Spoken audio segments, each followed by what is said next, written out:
ने तो पूरे मजे करवा दिए। कौन संभालेंगे सरस्वती बहू? घर से निकलते ही कुछ दूर चलते ही बहुत काम करने की इच्छा थी।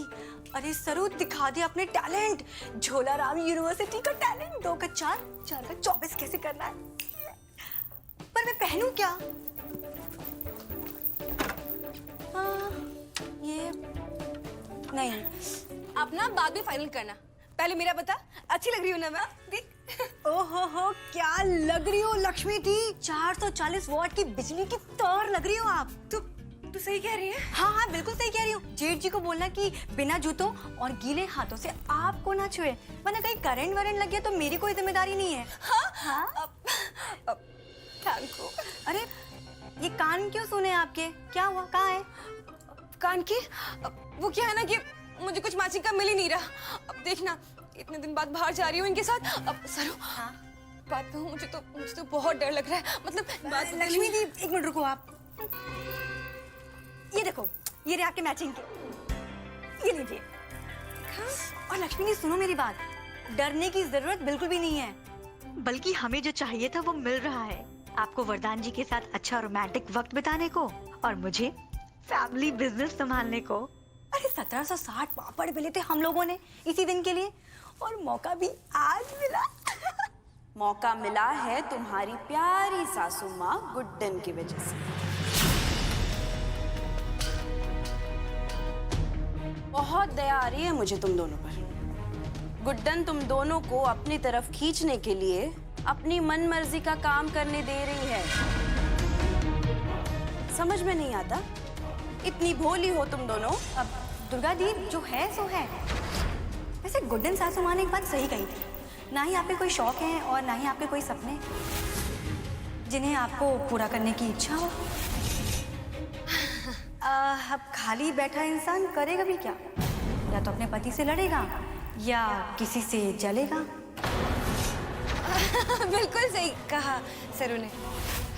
वैसे दुर्गा दी आप इसे इसलिए कह रही है ना क्योंकि आपकी नजर इस घर की चाबियों पर है, और वैसे भी सासू माँ ने तो वो करके दिखाया है जो आप सालों में नहीं कर पाई, और इसलिए आपको आपकी अहमियत कम लग रही होगी, और इसीलिए आप उनकी चाबियां और उनकी जगह दोनों छीनना चाहती है ना? अरे मेरी कान की। और हाँ, एक और बात, मैं तो कहती हूँ अगर आपको भी कुछ चाहिए ना तो आप उनसे मांग लो, वो बहुत ही अच्छी है, सब दे देंगी। हाँ हाँ दुर्गा दी।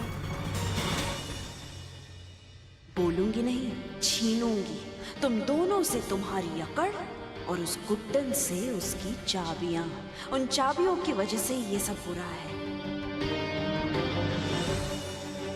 एक चाबी के गुच्छे से जब गुड्डन जैसी पागल इतना कुछ कर सकती है, तो लक्ष्मी जरा सोच के देख कि अगर ये जादू की छड़ी तेरे हाथ में आ गई तो तू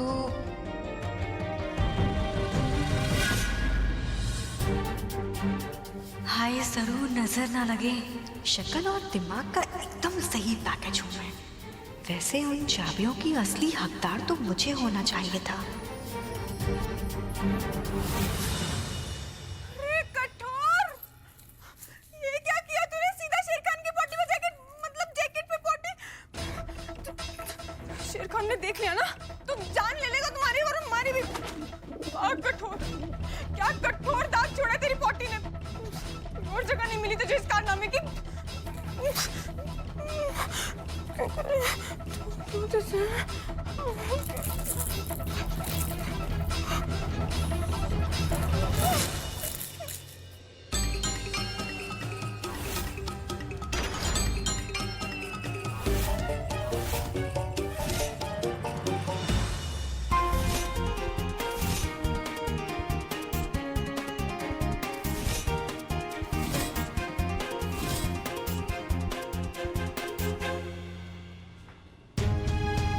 जैकेट यहीं तो रखा था मैंने।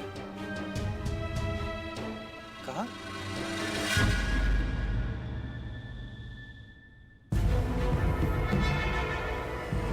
तुम मेरे बेडरूम में क्या कर रहे हो?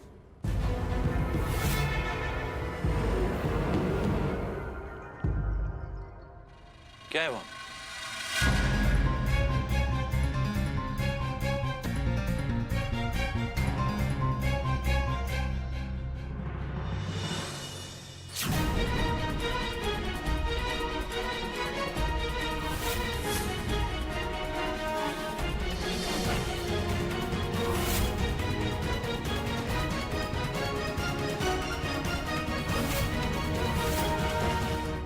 तुमने मेरा जैकेट डिटर्जेंट से धो दिया।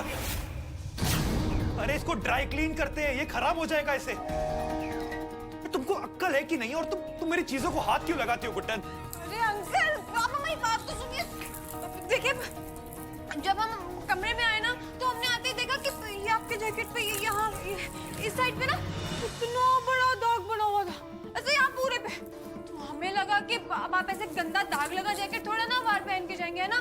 फिर हमने सोचा कि आप परेशान होंगे बेकार में, तो हमें आपकी मदद कर देनी चाहिए, इसलिए हम इस जैकेट को उठा कर लाए और यहाँ पे ये इस डिटर्जेंट से धो दिया। अब देखिए देखिए, बिल्कुल साफ हो गया। अरे आपको एक बात बताएं, हम छुटकी पता हमें क्या बुलाती थी? हाँ बताएं? धोनी। पता है क्यों? पता है? क्योंकि हम धोते बहुत अच्छा है। कठोर के बारे में बताया तो ये अलग कठोर हो जाएंगे।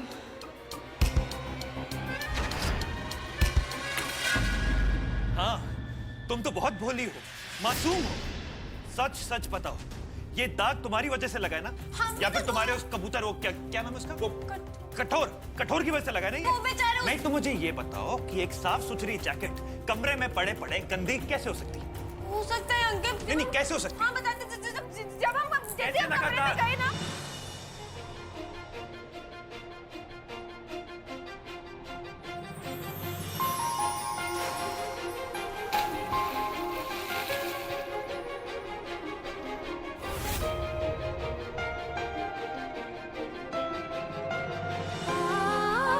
तुझे से हम मिलते ही नहीं, जब मिल ही गए थे तो बिछड़ते ही नहीं। आशिक तुझे से हम मिलते ही नहीं, जब मिल ही गए थे तो बिछड़ते ही नहीं। जो होना था हुआ है, अब बाकी क्या बचा है। छूटा है हाथ से सब, कुछ हासिल ना हुआ।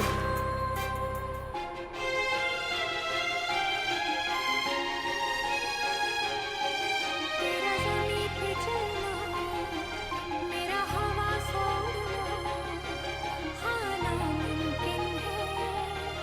तेरा मेरा मिलना, मेरी किस्मत में तू हाँ लिखा नहीं है।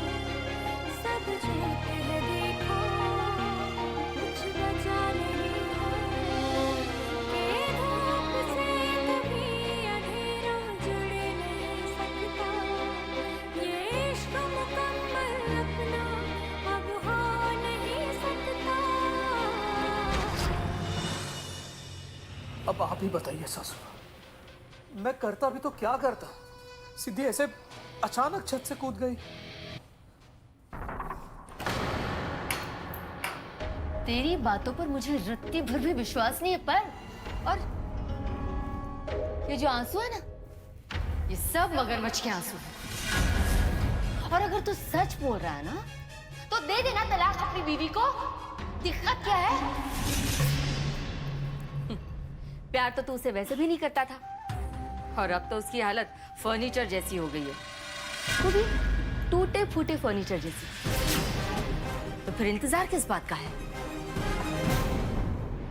किसी बात का।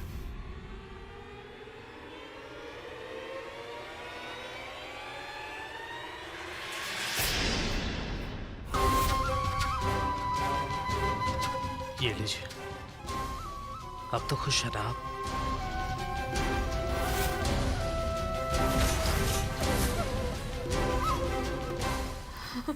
माँ, मुझे ये रिश्ता मंजूर नहीं है।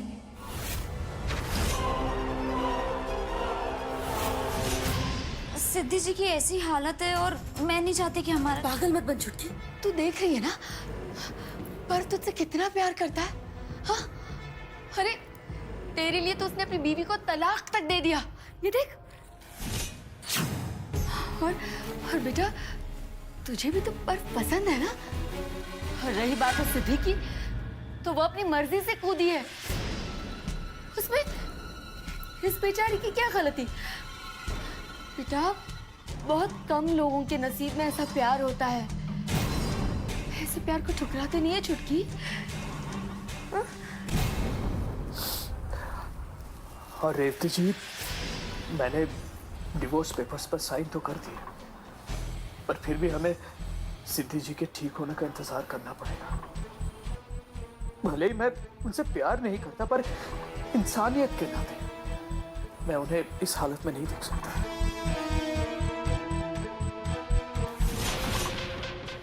हाँ, अब इतना तो भरोसा आप पे करना ही पड़ेगा ना दामाद जी। पेपर्स जो साइन करवा के लाए हैं आप। बेटा, दामाद जी के लिए कुछ चाय नाश्ता लेकर आ, जा जल्दी। और पर बेटा, अब तो मेरी छुटकी को मिलने के लिए यहाँ कभी भी आ सकता है। आती हूँ। हाँ? वाह जी वाह, ये बुढ़िया तो हद से ज्यादा बेवकूफ निकली। असली और नकली साइन में फर्क ही नहीं पता चलता। गुड्डन रानी, अपने आप को बहुत चालाक समझती हो ना तुम। पर देख, अब तेरी माँ खुद मुझे बुलावा दे रही है तेरी बहन के नजदीक जाने। वही बहन जिसे बचाने के लिए तूने अक्षत जिंदल जैसे आदमी से शादी कर ली। पर देखना, समय के पहियों को मैंने कैसे घुमाया। आज वही बहन मेरे कब्जे में है।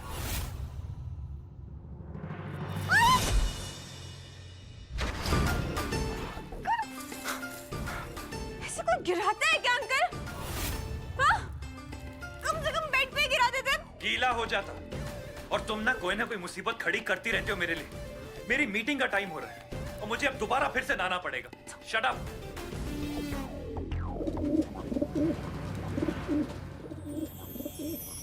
तू क्या हंस रहा है? कठोर कहेंगा, तेरी वजह से डांट पड़ी है हमें। तू तो इतना क्यूट है ना, तुझ पे चिल्लाने का मन भी नहीं करता। अच्छा हुआ जो तू इंसान नहीं है कठोर। पता है क्यों? क्योंकि इंसानों को तो प्यार की बात समझ में ही नहीं आती। अब एक बात बता, भले ही तू कठोर है, बट गुटरेगू करके अपनी फीलिंग्स तो बता देता है ना कम से कम। पर यहाँ तो पता है क्या है, इंसानियत के नाते अगर किसी की मदद भी करना चाहो ना, तो बस गुस्सा ही मिलता है कठोर। अच्छा कठोर, एक बात बता, इधर इधर इधर इधर। अगर किसी का जैकेट गंदा हो जाए कठोरा, तो उसे धोएंगे नहीं तो क्या दाना डालेंगे? बहुत मुश्किल है भैया इंसानों को समझना, बहुत ही ज्यादा।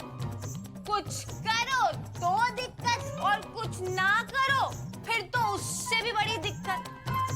क्या करें?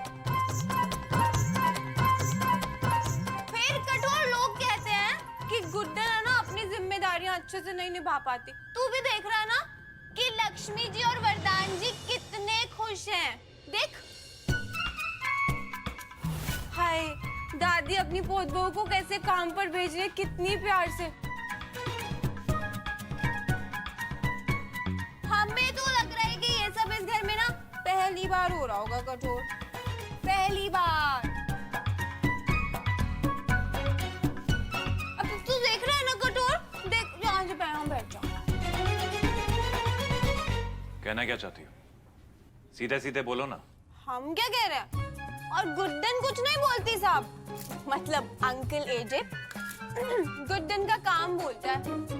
अब आज तो हमारा पहला ही दिन है घर को संभालने का, तो घर में सब लोगों के चेहरे की हंसी खुद ब खुद ही सब कुछ बोल रही है। हमें तो कुछ बोलने की जरूरत ही नहीं है, बस यही दिखाना चाहते थे। Tan tan.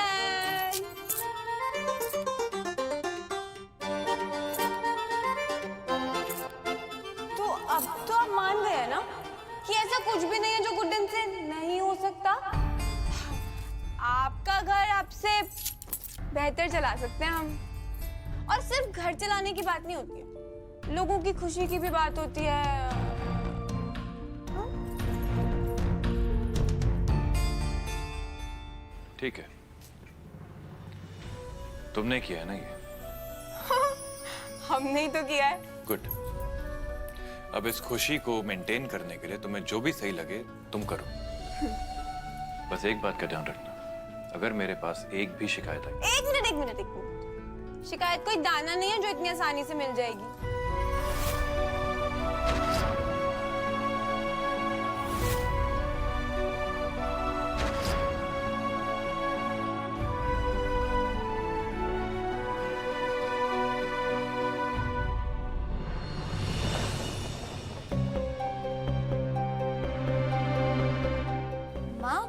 क्या है ये सब? बेटा ऐसा है कि बाकियों के तो जब आएंगे तब आएंगे, पर तू ये समझ ले कि तेरे अच्छे दिन आ गए हैं और ये उन्हीं अच्छे दिनों का टिकट है। आज मुझे लग रहा है कि मेरे सारे अरमान पूरे हो गए हैं। अब तू भी गुड्डन की तरह एक बड़े घर की बहू बनेगी। अब बस कल बर्फ के घर जाकर तेरे इस कच्चे रिश्ते पर पक्की मोहर लगा दूंगी।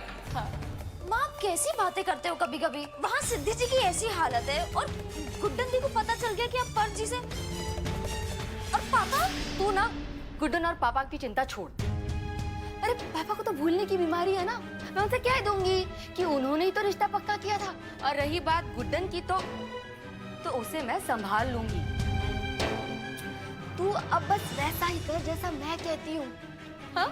तुझे कल सिर्फ तैयार होकर मेरे साथ चलना है, बाकी सब मैं संभाल लूंगी।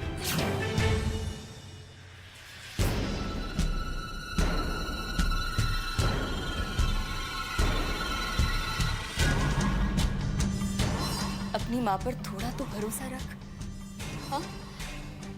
छुटकी तो मेरी सगी बच्ची है। तेरी शादी जिंदल खानदान में करवाकर मैं सही मायनों में उनकी समधन बन जाऊंगी और तू उनकी बहू।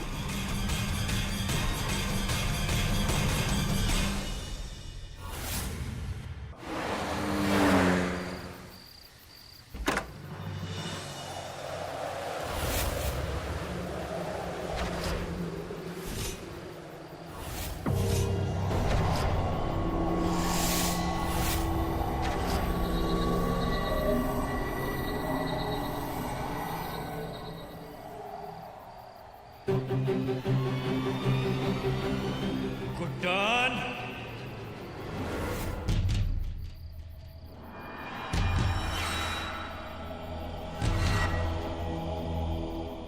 हमने बोला था ना साहब, गुड्डन का काम बोलता है काम। अब देखो कैसे बिना कुछ बोले ही पता चल गया कि ये सब हमने किया। तुमने सोच भी कैसे लिया कि तुम मेरे कमरे के साथ ये सब कर सकती हो? पागल हो क्या तुम? आपको है ना अंकल, एक्टिंग सीखने का कोर्स कर लेना चाहिए। हमेशा सही जगह पे ना गलत एक्सप्रेशंस देते हैं आप। अब जहाँ पर आपको थैंक यू गुड्डन बोलना चाहिए था, वहाँ आपने क्या किया? हमें गुस्सा कर रहे हैं? हाँ? असल में ना ऐसे गुस्सा हो के ना आप अपने सारे के सारे इमोशंस भूल गए। एक बात बताएं आपको, बोरिंग हो गया बोरिंग। ये देखिए कैसे बोरिंग कपड़े पहने हैं, बोरिंग सी दीवारें, यहाँ तक के कमरे की सजावट भी बोरिंग। मतलब अगर इंसान ब्लैक एंड व्हाइट टीवी के जमाने में आया तो जरूरी तो नहीं है ना कि उसको ब्लैक एंड व्हाइट जिंदगी गुजारनी है। पर एक काम अच्छा किया आपने, एक काम बहुत अच्छा किया कि इस घर की बागडोर हमारे हाथों में थमा दी। अब देखना, जब हम सारे फैसले खुद लेंगे ना, कैसे आपकी ब्लैक एंड व्हाइट जिंदगी को कलरफुल एलईडी में बदल देंगे। हाँ,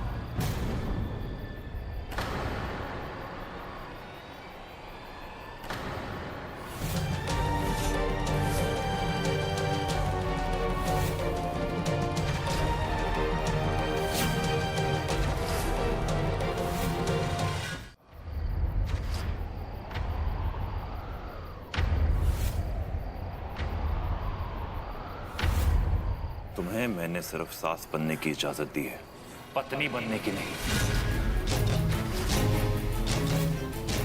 सास बनकर इस परिवार की और इस परिवार के सदस्यों की जिंदगी के फैसले ले सकती हो तुम।